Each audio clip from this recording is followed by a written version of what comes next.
Double tonguing, articulation. So, when I think about articulating, I want to be mindful of exactly where it is I'm tonguing inside the mouth. The unfortunate thing about being a wind player is we have to use our ears or guess where things are at. It's not like piano or percussion or violin where you can actually see the articulation.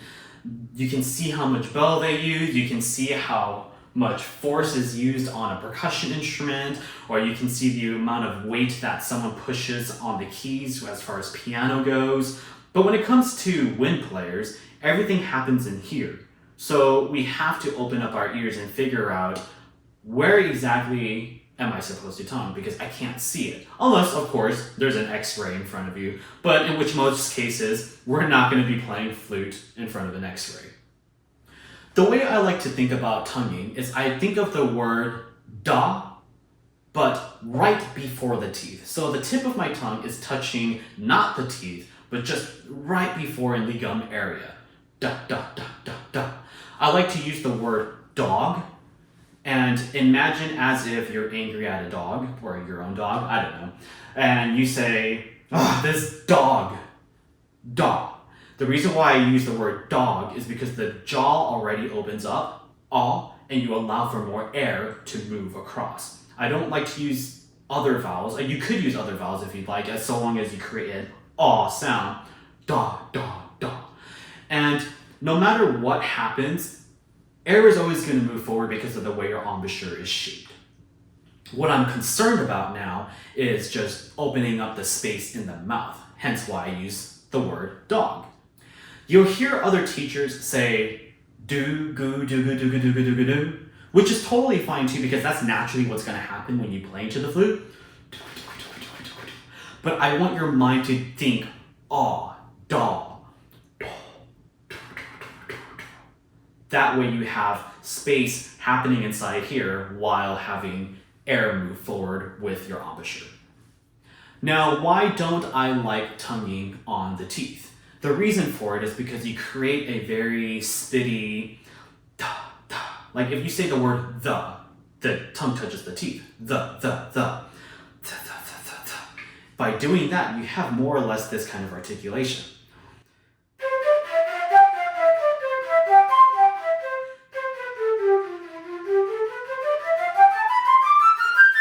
It becomes rather spitty.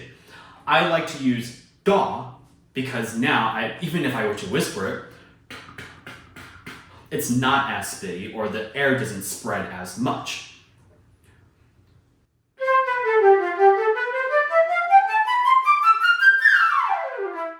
So that's the general area that I like to think of articulation with the tip of the tongue.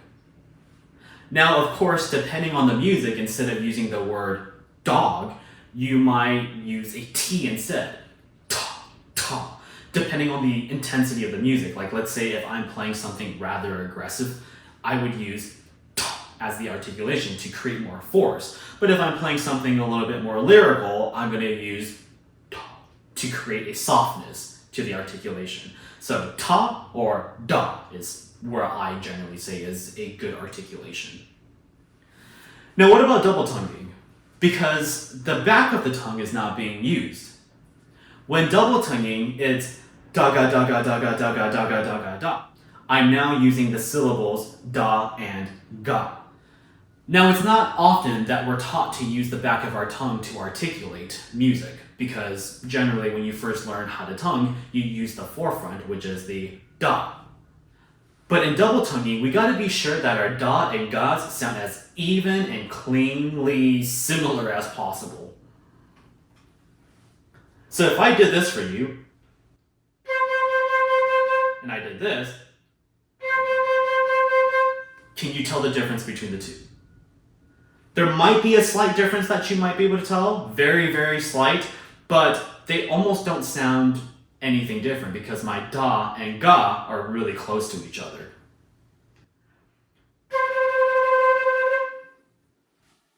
Thus, I'm able to alternate between the two and get a solid sound throughout my da-ga-da-ga-da-ga-da-ga-da.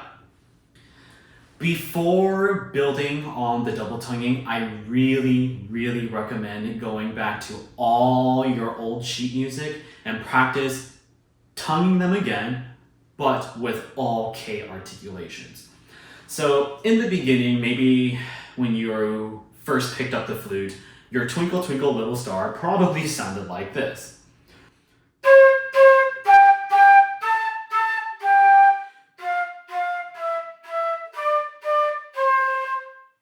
More or less, right? Because you were first learning how to articulate, and thus the sound was probably just spread because you were learning. You're gonna have to allow yourself to sound like that again, but with the K articulation or the G articulation, ga or ka.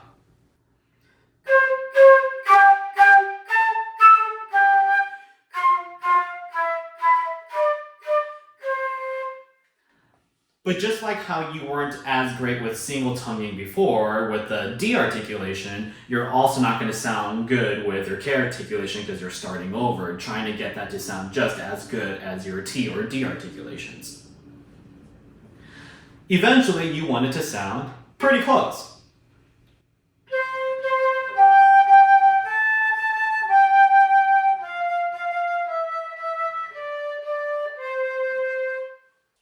After getting good with this, go ahead and set your metronome, of course, because, you're supposed to practice with the met. And I like to set it to 100.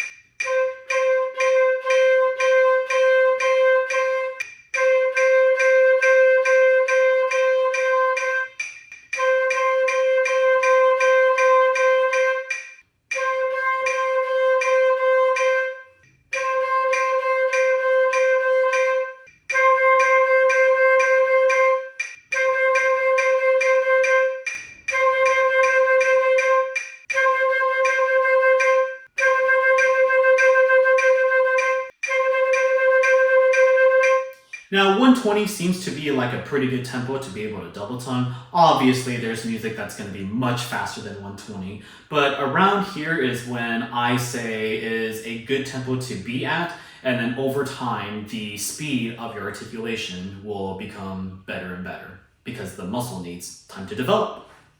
So once you're able to double tongue a single note, which is great, you're going to want to apply these to scale.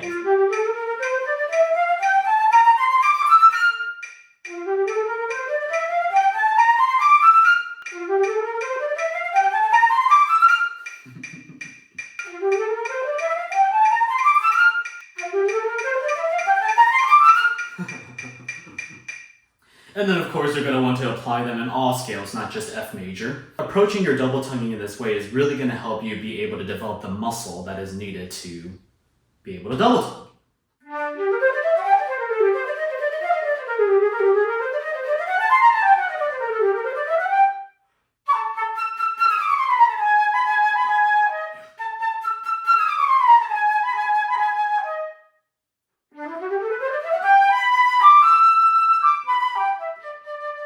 So yes, as far as double tonguing goes, this is how I approach it, and I hope this has been helpful for you in developing your double tonguing.